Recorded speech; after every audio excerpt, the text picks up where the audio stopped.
Olá, olá, tudo bem? Voltamos aqui com a aula de conhecimentos pedagógicos. Eu sou o professor Carlinhos e a gente vai seguir aí com a Lei de Diretrizes e Bases da Educação Nacional. A gente já começou a conversar, já tem 2 vídeos que você já assistiu, já acompanhou como isso funciona.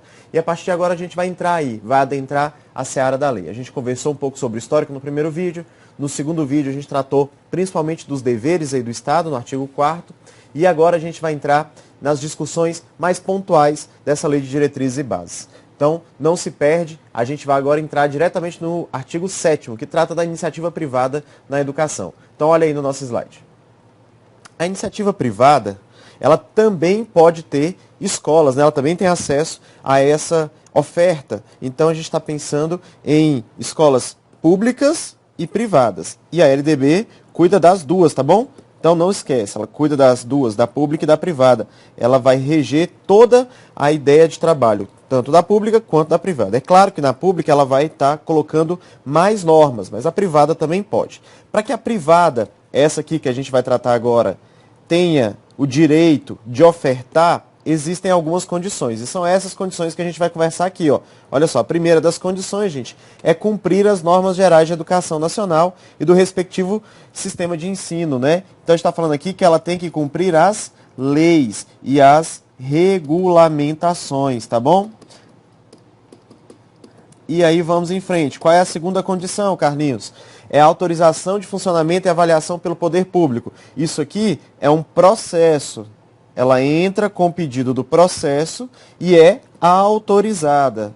E quando autorizada, consegue, né, ofertar a educação. E por último, ela precisa ter capacidade de autofinanciamento. Ela precisa ter dinheiro. E como assim, Carlinhos? Para que ter dinheiro? Ela precisa, gente, honrar o compromisso da oferta. Então, não posso liberar e autorizar uma escola que só pode se manter por 6 meses. Olha só. Olha para mim, para você ter uma noção. A escola, quando ela pede para abrir, ela tem que entregar uma inúmera quantidade de documentos. Então, ela vai colocar a sua proposta pedagógica, ela vai justificar o porquê que ela quer abrir aquela escola, ela tem, então, que justificar também que tem recursos financeiros para isso.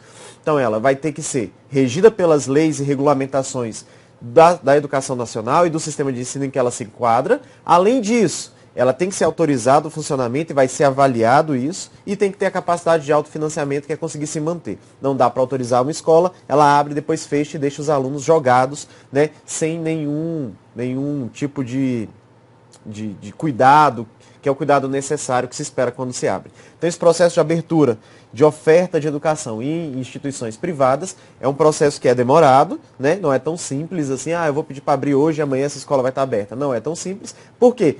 São várias exigências legais para que essa oferta, que é tão importante, seja criteriosa, não seja qualquer espaço que seja aberto. Tranquilo? O artigo 7º está vencido, vamos em frente. Olha lá no nosso slide, senhores. Existe uma organização para colaboração e oferta. Então, a gente está falando de responsabilidades. Essas etapas que eu listei aqui, ó, elas vão ser ofertadas. E ofertadas por quem, Carlinhos? A educação infantil, que se divide em creche e em pré-escola, ela será prioridade dos municípios. Beleza? Então, a oferta aqui, ela é prioridade dos municípios. Desculpa, gente. Ela é ofertada pelo município. Então, é o que oferta. Quem dá oferta, Carlinhos? É só o município. O ensino fundamental, aí, ele vai ter a prioridade da oferta no município. Mas quem colabora com ele? O Estado. A gente está falando aqui do ensino fundamental de 9 anos, que se divide nos anos iniciais e nos anos finais. Tá bom? Então, quem tem que ofertar? O município. Mas ele tem ainda a ajuda do Estado.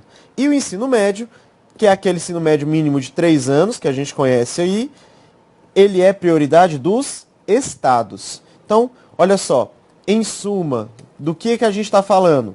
A gente está falando assim, ó. Quem tem que ofertar a educação infantil? O município. Quem tem que ofertar o ensino fundamental? O município. Quem tem que ofertar o ensino médio? O Estado.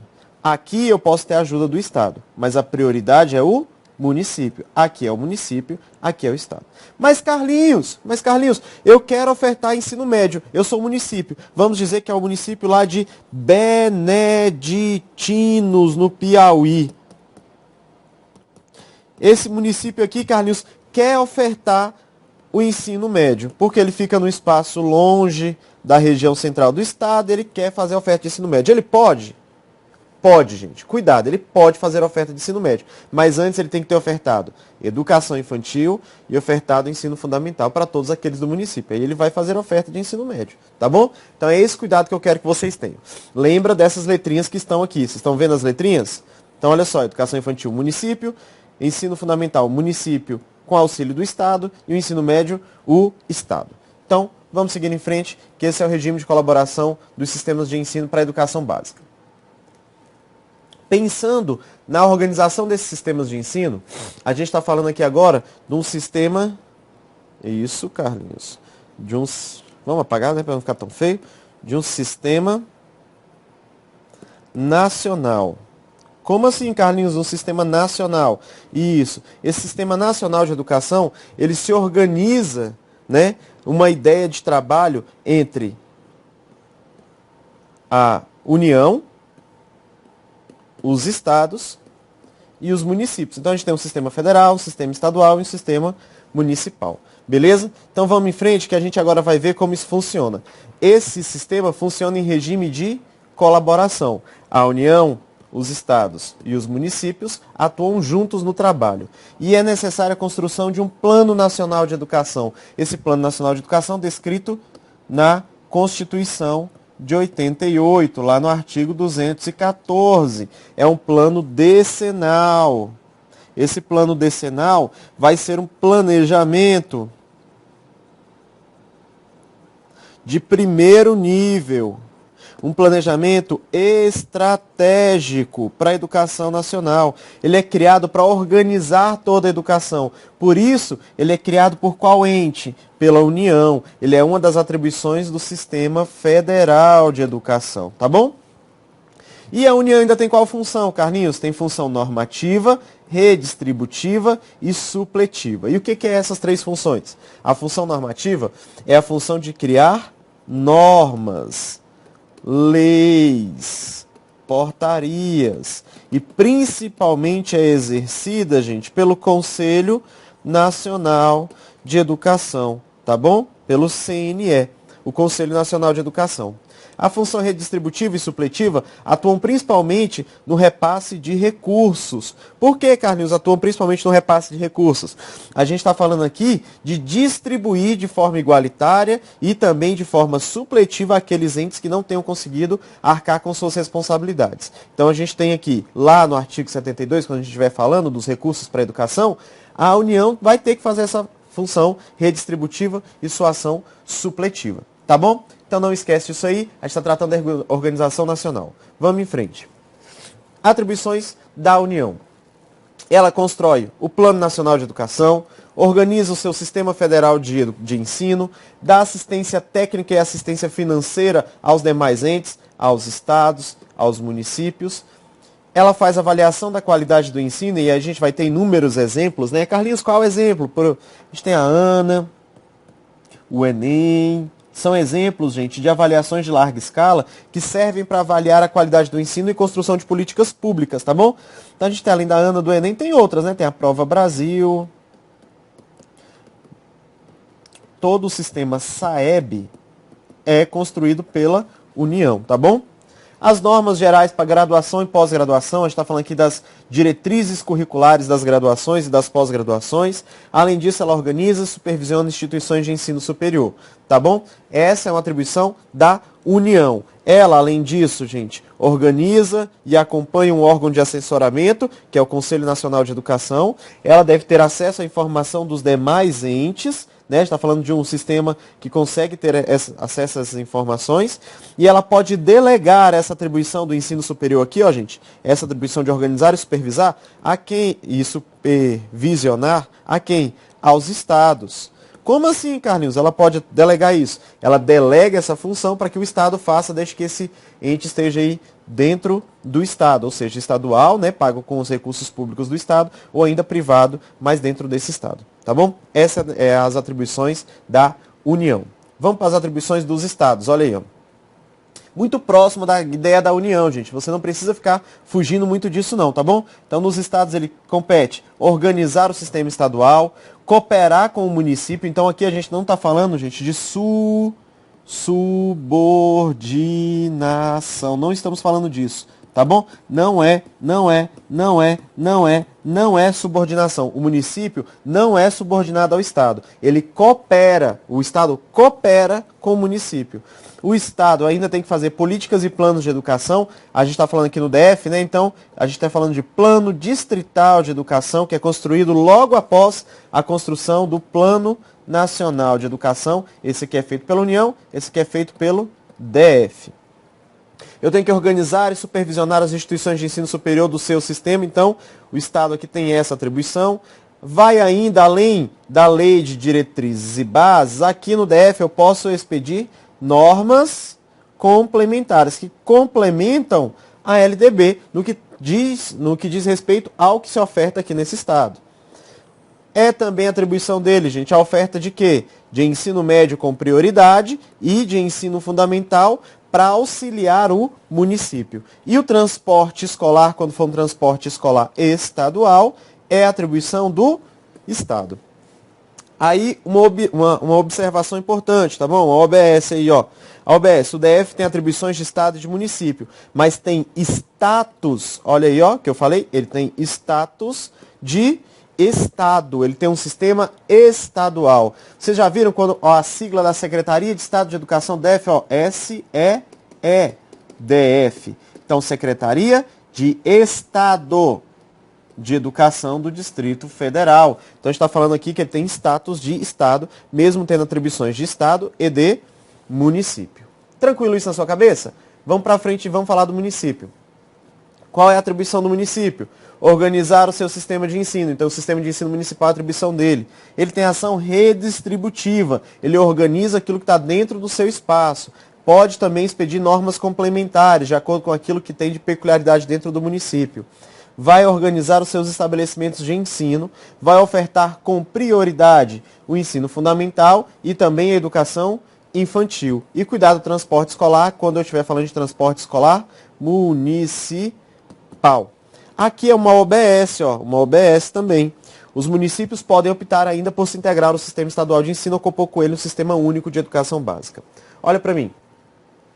A gente agora tratou das atribuições da União, dos estados e dos municípios. Se você estiver atento, você vai notar que os três precisam organizar as instituições do seu sistema. Então elas vão lá e organizam. Se você gasta o dinheiro da União para organizar e manter aquela instituição, ela é da União. Então a União tem essa atribuição de organizar. O Estado também, o município também. E aí, essas diferenças, peculiaridades são muito pequenas. Então esse cuidado é importante. A gente listou na primeira OBS que o DF tem status de sistema estadual, mas tem atribuições de Estado e de município. Aqui na segunda OBS, é o que eu queria que você tivesse um pouquinho de atenção. Às vezes isso aparece na prova e a gente acha que está errado. Por quê? Porque não parece realidade. Então, preste atenção. O município ele pode não ter sistema municipal de educação. Se ele optar por isso, ele não precisa. Então, o que ele faz? Ele se une ao Estado num termo de cooperação e os dois trabalham juntos para a oferta da educação naquele município. Só que aí, gente, ele não recebe verba nenhuma. Quem recebe toda a verba é o Estado. Você acha que isso vai acontecer? Abre o olho, viu? Cuidado. O município sempre vai querer isso, porque existem inúmeros cargos que estão ligados à educação. Então a gente vai ter a Secretaria Municipal de Educação, o Conselho Municipal de Educação. Essa organização administrativa geram diversos cargos. E o Brasil tem esse problema. A gente tenta burocratizar muitas coisas e esses cargos, então, não podiam ser destituídos. Então espera-se que na maioria das vezes a gente tenha sistema municipal. Eu não conheço nenhum caso de nenhum município que tenha aberto mão, né, abre-se mão de ter um sistema municipal de educação para deixar o Estado gerir aqui dentro. Não conheço, tá bom? Mas é uma observação que a gente tem aqui na LDB, tá bom? Então a gente vai falar um pouquinho sobre os estabelecimentos de ensino. Mas antes de falar disso, Não, vamos em frente, vou falar disso. A gente está falando aqui do artigo de número 14, acho que esse aqui, gente, é o de número 12, hein? Acho que eu tô ficando louco, tô esquecendo os artigos, mas é o de número 12. Aqui a gente está falando das atribuições, tá bom? Atribuições. As atribuições dos estabelecimentos de ensino. Ele tem que fazer o quê? Tem que construir sua proposta pedagógica. A gente está falando aqui, ó, de PPP, de Projeto Político Pedagógico. tem que fazer a administração dos seus materiais, a administração dos recursos financeiros que para ele é transferido e a organização e administração do pessoal que lá atuam. As escolas também precisam cumprir as diretrizes de ensino, aquelas que são evocadas, como por exemplo as DCNs, né, os currículos estaduais. Agora a gente tem a Base Nacional Comum, que acabou de ser lançada, está quentinha. Então você tem noção de mais ou menos quando a gente está gravando, né? Você vai estar assistindo aí, o lançamento da Base Nacional Comum acabou de acontecer. Então você dá uma lida aí no site para ver em que trâmite isso está. Tem que velar pelo trabalho dos docentes, prover meios para a recuperação, né, dos estudantes, articular-se com as famílias e dar o repasse de informações e ainda notificar os alunos faltosos. Esse é um cuidado que o estabelecimento de ensino tem que ter. Como assim, Carlinhos? Um aluno faltou? Notifica. Notifica quem? Pode notificar conselho tutelar, notifica família, notifica Ministério Público, se for necessário. Por quê? O aluno fora da escola, gente, é um crime, né? Porque todos eles estão obrigados a estarem lá na idade própria. Então, se a família dá causa, se não existe vaga, os alunos faltosos devem ser sempre notificados para que isso aconteça. Tem que repassar informações à família. Eu pergunto, o filho mora só com a mãe, então vamos supor aqui que aqui está o Arthurzinho. O Arthurzinho não tem cabelo não, Carlinhos. O Arthurzinho não tem cabelo. O Arthurzinho está aqui, pá. E o Arthurzinho mora só com a mãe dele. Só com a mãe. Essa é a mãe do Arthur. O pai se separou. O pai se separou da mãe. Ele mora só com a mãe. O pai raramente vê. Mas o pai liga na escola, vai à escola e quer informações. A escola tem que dar informações para o pai? Sim ou não?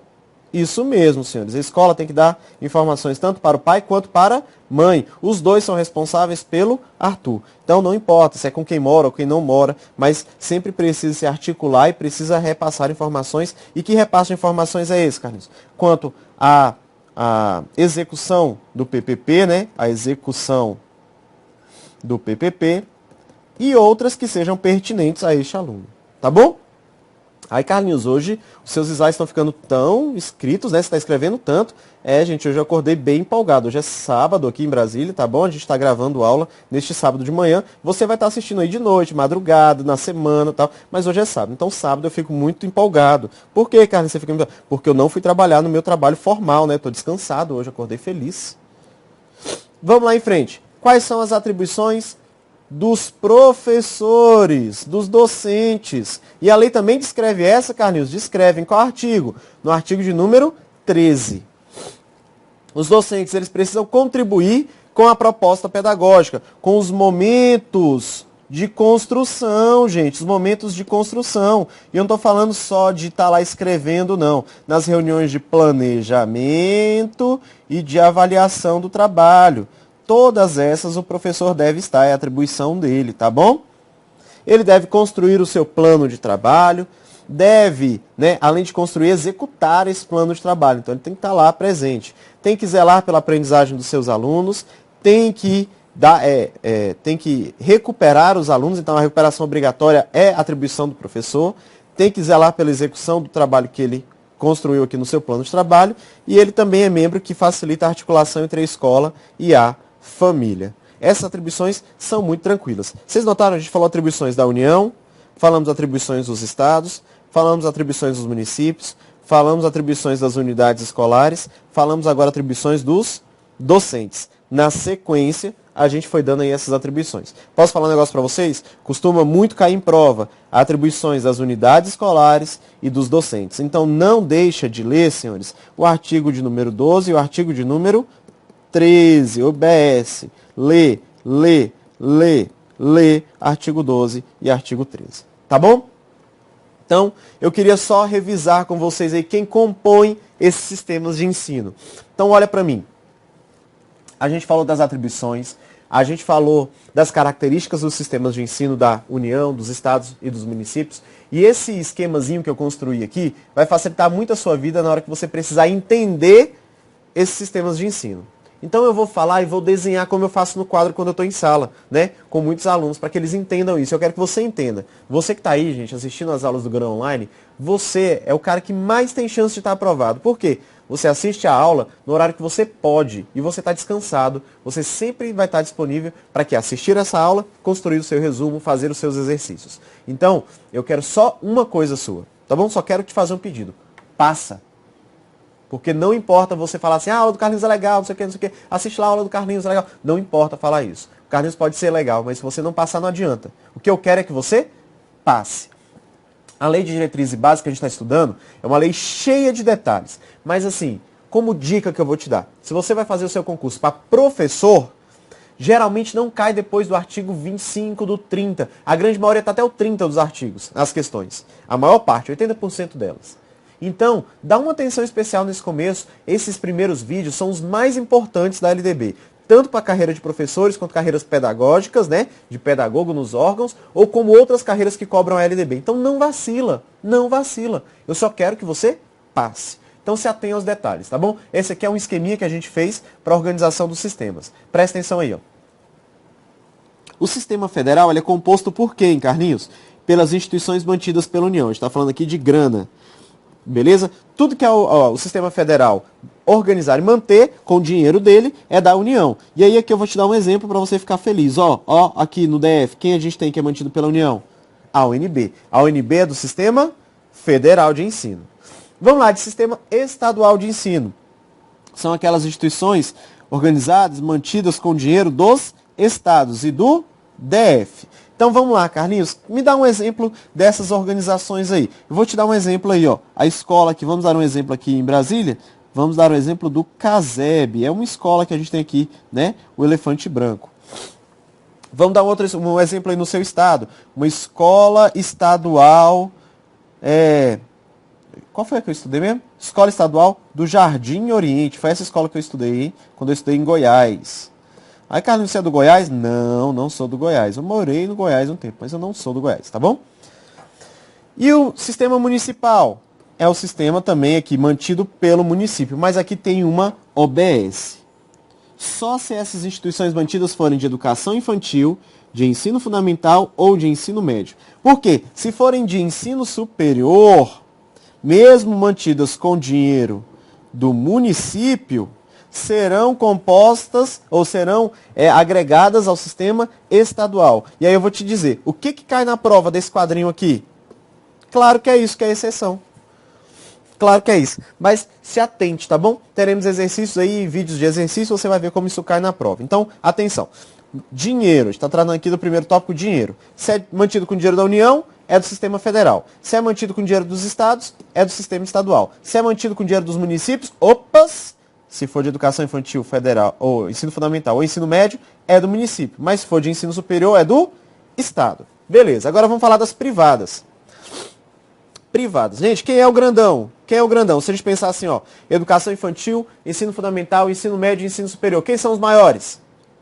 Fala alto, eu não tô te ouvindo não. Tá bom, eu vou falar, se não quer responder eu falo. O ensino superior são os maiores. O ensino superior então fica com o sistema federal. Quem são os menores, gente? Agora sobrou educação infantil, fundamental e médio. Quem são os menores? Isso mesmo, educação infantil. Então, a educação infantil fica no sistema municipal.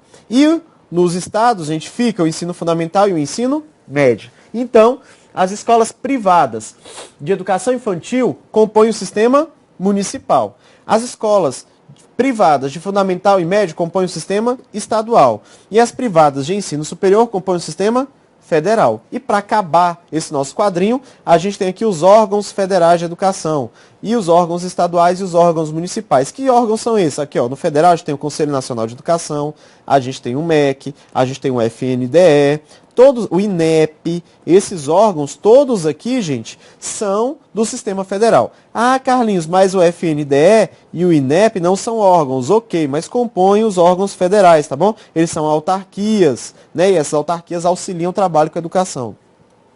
Os órgãos estaduais, a gente está falando aqui, ó, do Conselho Estadual de Educação, do Conselho de Educação do Distrito Federal, das Secretarias de Estado de Educação, são esses órgãos. E no município, do Conselho Municipal de Educação, da Secretaria Municipal de Educação, esses são os órgãos municipais.